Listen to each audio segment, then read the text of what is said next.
All right, so today we're going to be talking about the middle passive voice in Greek. Last week we talked about the contracting verbs and kind of what they look like. We stressed heavily that they changed in form, but they didn't change in function. Today we're going to be seeing different form and different function for the middle passive indicative verbs. But kind of before we get started, when the verb is active, the subject is performing the action of the verb, and when a verb is passive, the subject is receiving the action. This is the difference between the the passive and the active voice. In English, we typically speak in the active voice, but let me just draw you a quick illustration. So in the active voice, the subject is the one who does the verb, or who's giving the verb. So here we have the fox jumped over the fence. So in this sentence,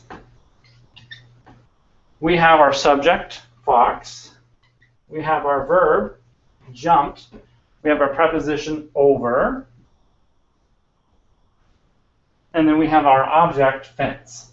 So this is a pretty standard way of how English works. It's the active voice. Subject, verb, object is typically what we would find in the English active voice. Let me give you another sentence. So Tom played the piano. Again, we have our subject, we have our verb, and we have our object. This is just a standard way of doing an English sentence. Sometimes we can have a more complex sentence where we have dependent clauses, where we've got conjunctions, where we've got relative pronouns, but it still boils down to a subject-object. Subject, verb, object is a complete sentence. And I'll give you a couple more. I hit the ball. And then I remembered my mom. So these are all just active sentences. As you can see, the subject is the one doing the verb. Now in the passive, things are going to change a little bit. So I'm going to draw you another illustration here. Nice little stick figure here. And the subject is the one who receives the action of the verb. So all four of these sentences I can actually make in the passive. We don't speak in the passive very often, but this is what it will look like. So the fence was jumped by the fox. So in this sentence, the fence is the object and the fox is our subject. We still have our verb here. We actually have two verbs now. We have the to-be verb was, and we have jumped by the fox. So in this sentence, was jumped, the fox is receiving the action of the verb rather than doing the action of the verb. So the fence was jumped by the fox. So in this case, Tom played the piano. We have the piano was played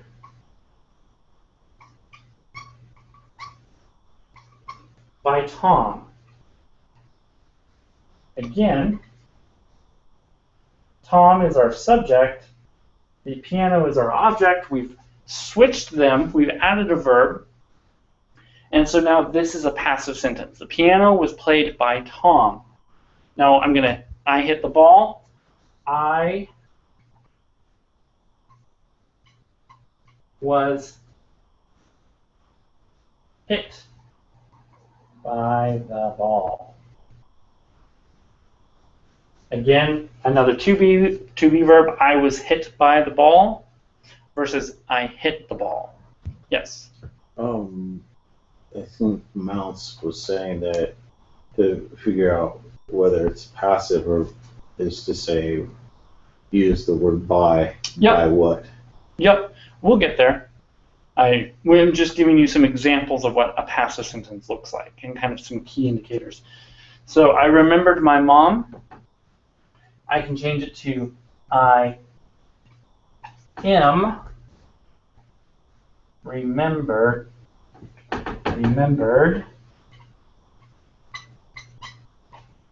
by my mom. So here we have just 4 sentences. We've changed the order of things a little bit. And there are a couple indications to determine if there is a passive, if it's a passive sentence. So here we have one verb. Again, one verb or multiple verbs doesn't necessarily make it passive, but we do have the to be verbs. Was, am. I am hit by the ball. The piano is being played by Tom, or is played by Tom. So we can change the tenses up a bit. The fence is jumped by the fox. So we can change the tense, but we can it's still going to be passive. And again, the subject is the one receiving the action of the verb. And that's one cue. There's a couple ways. The to be verb is going to be employed to illustrate the passive voice, but also the preposition by. Mounce does say you can ask the question, you can insert by, and if you can say so-and-so was done by, then you can, that's usually a good indication that it's a passive sentence. We don't typically speak in the passive, we typically speak in the active voice. The fox jumped over the fence, Tom played the piano, I hit the ball. So we can change these all around and we can kind of see. But the to be verb is going to be a good indication of whether or not it's a passive sentence or not. The middle voice is going to be a little bit different. I'll just draw a quick illustration. We're not going to talk about it too much. We'll talk about it later in a different setting. So here we have our subject again, and the subject here is the one who does the action of the verb, but for his own benefit. We'll talk about that later, but this is just really how the 3 voices are working. As you can see, there's a difference in the way they work. So you say, okay, the top one's active, middle is middle, and then that's passive? Yep, passive. Passive, and then middle is the bottom? I'll just write this to be a little bit more clearer. Active, passive, and middle. We're not going to worry too much about middle. It doesn't really occur too often, but you'll see that's kind of how it would work. So the Greek uses the passive voice a lot more heavily than English does, and so this is why this is important to talk about them. It even has a different form. So there is a different form to the middle passive. There's a different form, but there's also a different function as well. We're going to kind of talk a little bit about that as well. The nice thing about this is that we're not going to be learning any new principal part tonight, like we've learned already, as the middle passive fall under the first principal part. We will be adding to our master verb chart tonight, and we will be also adding to our primary, secondary chart that we've seen. So let me go ahead and give you kind of what we're going to be looking at. So we've already learned the stem of any word will typically carry the meaning of the word, right? We've seen that in logo, we've seen that in graphe, we've seen that in all nouns, we've seen it starting in verbs. Lu is our stem, combined with our connecting vowel, omicron. So CV, that's our connecting vowel, and then we're going to have our personal ending. So the present middle passive verbs have their own personal endings. And so my is the personal ending, or it is the first personal ending. So this one, we would translate it as I am loosed.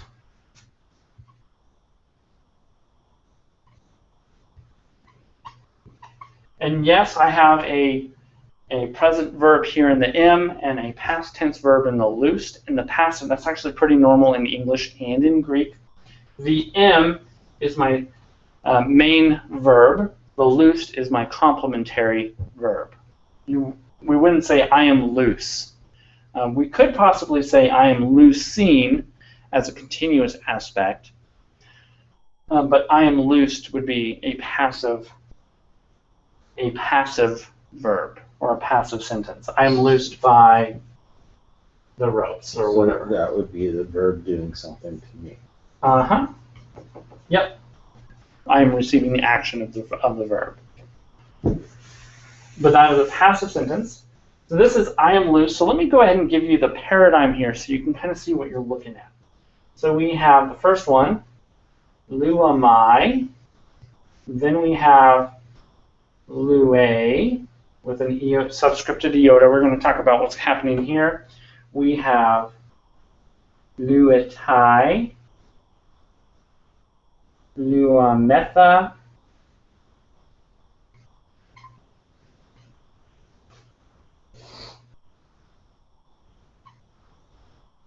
luestha, and then finally luontai. So this looks a little intimidating, but let me kind of give you the piece over here, kind of show you what's happening. So then we have luo, lues, lue,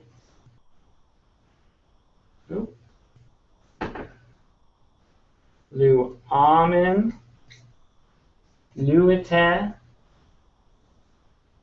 So I'm giving you the active paradigm here.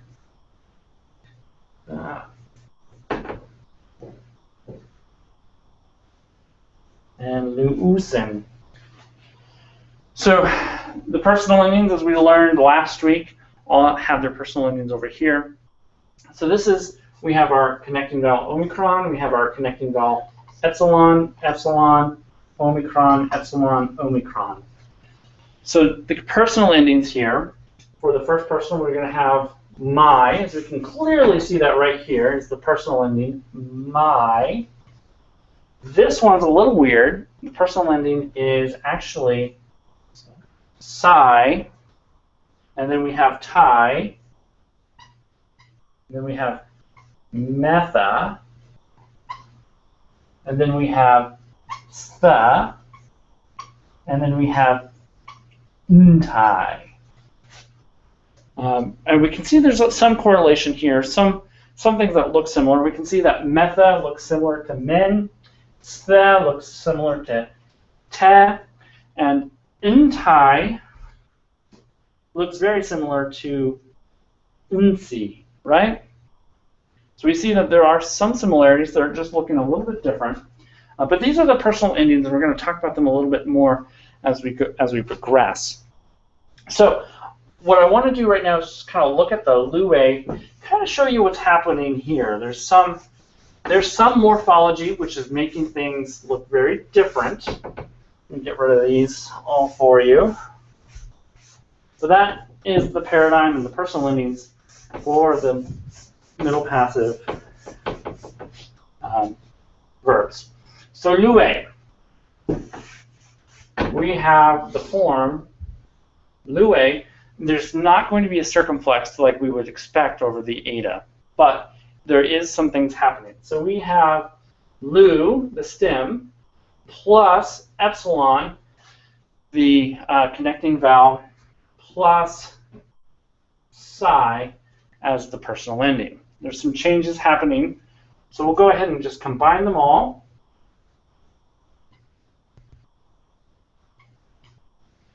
Part of Greek, what happens is that when there's a sigma sandwiched between two vowels, the sigma goes away. So then we have,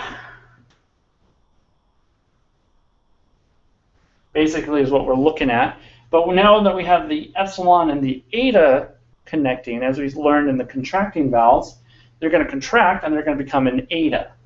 So now we are looking at lue, right? But what happens here is that the iota subscripts, and we're left with lue. So this is a subscripted iota here, and you can see kind of the step-by-step how we finally got there. But that is how we got Lue. Any questions on that? Nope. I would highly recommend, actually, I want you to memorize the form or the personal endings mai sai tai, metha, the, and ntai as the personal endings rather than what you see in the paradigm, because the paradigm is what is showing the changes, not necessarily the personal endings. There are, later on in this course, we'll find actual verbs in the middle passive that are going to reflect the true personal endings and not have any of the subscripted iota business. So last week we also talked about the primary and secondary personal endings, right? Right. So we learned that in the first person singular, there is no personal ending. Then we have sigma as our personal ending, and we have iota as our personal ending. And then we have men, te, and then we have nsi as our personal endings, right? So now I'm going to draw a nice little line down through here. By the end of tonight, we're going to have half of this chart filled out. So I'm going to write active, kind of to give you something to hang your hat on. You go luo, lues, lue, luamen, luete, and then luusen. Right, a paradigm there, so we can see the correlation there. So now what I'm going to do is I'm going to write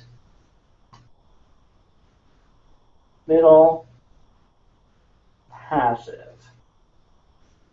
So we have the voices down here, voice, active voice, middle passive voice, primary endings, secondary endings. We're going to learn more about these in the next few weeks.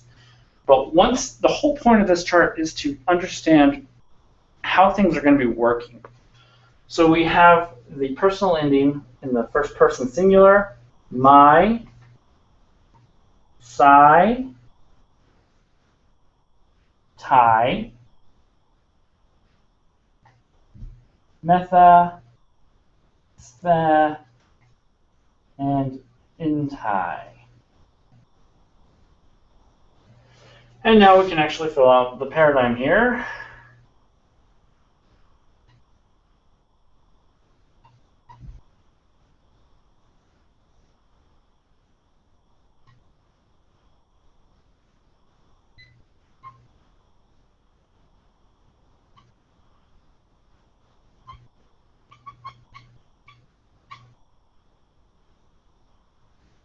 The nice thing about this is that once we know this chart, we can basically look at any verb and be able to plug it against this lovely chart and see how is this, what's changing, what's going on. And we can pretty much pick out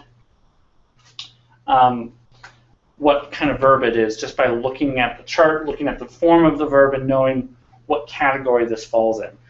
So the nice thing about this box here, like I said, is that it's a chart that kind of helps us remember how things are working in the primary active, primary middle passive, or secondary active, or secondary middle passive.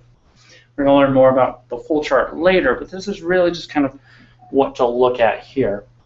Before I get rid of this, I also want to talk about deponent verbs. Deponent verbs are verbs that have a middle passive ending that you see in form, but the thing is that they have no primary active endings. So they have middle passive form, but they function as an active verb. A great case in point here is erikomai. You're going to come across erikomai all over the place. It has a middle passive form, but it's going to have an active function. So this word translates I go or I come in the active. I go to the store or I go to my car. They're going to be active sentences, but they're going to have a middle passive form. This is one of the ones that you'll see. There are a handful of deponent verbs you're going to come across often. We're going to talk about deponent verbs later because they are going to have some complexities once we get into the aorist, but we'll talk about that later. Another one is paru amai. This one is also I go or I enter. A different kind of nuance there. But we're going to be coming across deponent verbs all over the place. So know when you're looking at your vocab, know that erkomai is a present active or present deponent indicative first person singular. So there's two ways to convert. Okay. Yeah. Well, you could have it in the plural.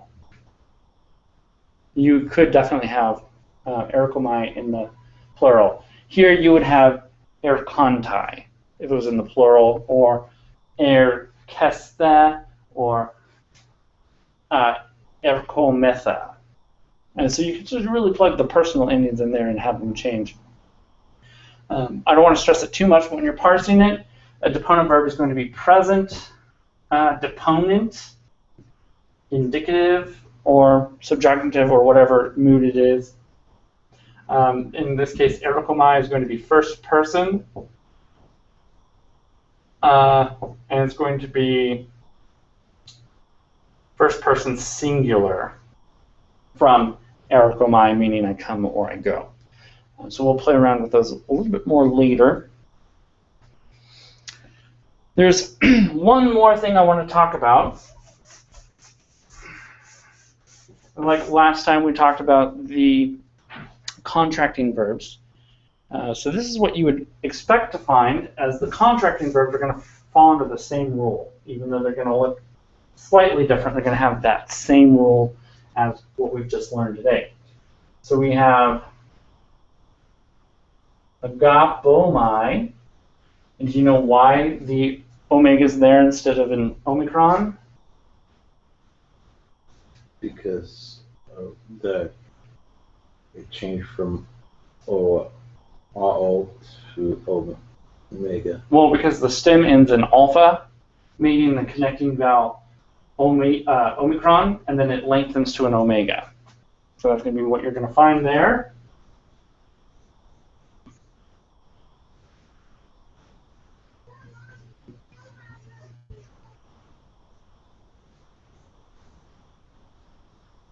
Agapatai. So we can just play this out here. Agapometha.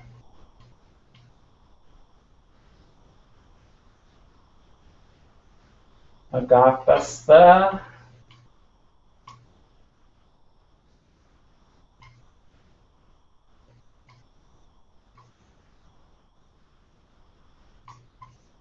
Agapomtai. So we can see, while there is some slightly different looking verbs, that they are all pretty much going to function the same way. They just look slightly different. Oh, this should be in alpha. One thing I do want to talk about, agapa, we cannot confuse that for what we've learned last week. Because agapa could be one of two things. It could be present, active,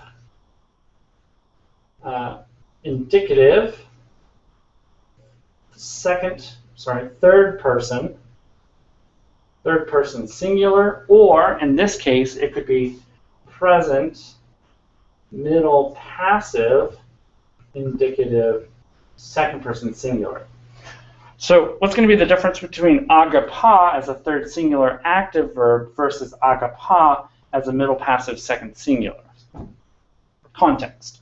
As you're translating, you will know whether agapa is active or middle passive, and whether it'll be third person singular or second person singular. So context is going to be your guide as far as how to translate that. That's going to be the nice thing. While there's some words that have ambiguity in the form, context will always tell you which one it is.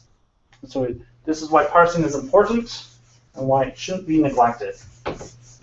So one last thing that we're going to talk about, 2 lessons ago, we were starting to learn the master verb chart, kind of what it looks like, how to fill it out, why it's important. And today we're going to add a little piece to it.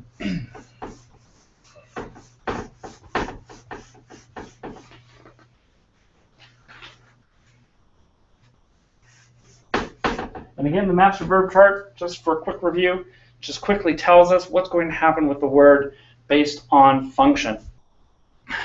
So we see if the tense, we're going to start with the tense. We're going to go with augment, which we don't know what that means yet, or reduplication. Then we're going to go with tense stem, and then tense formative. Again, we don't know what that means yet. That is all right. Then we're going to have connecting vowel. Then we're going to have personal endings. We're going to write PE for short.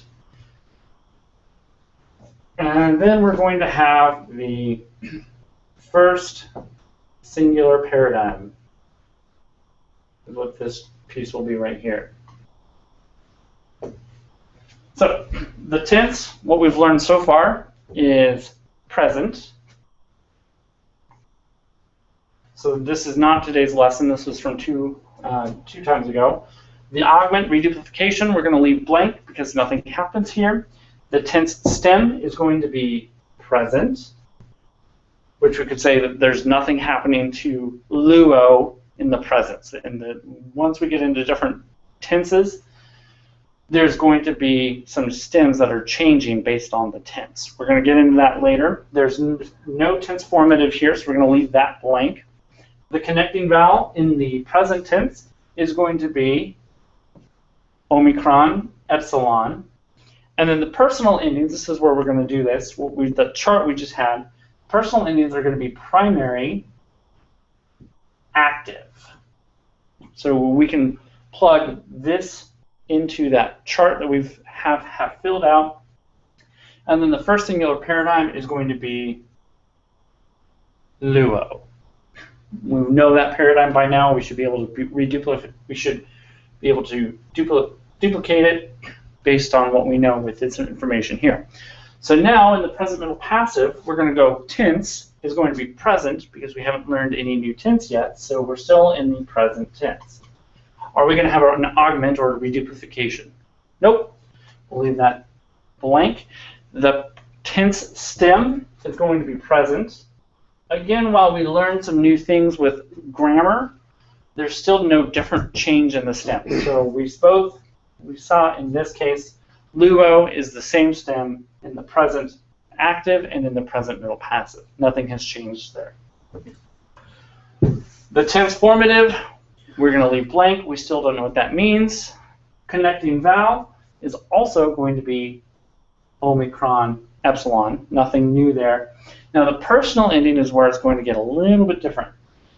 So we're going to have primary,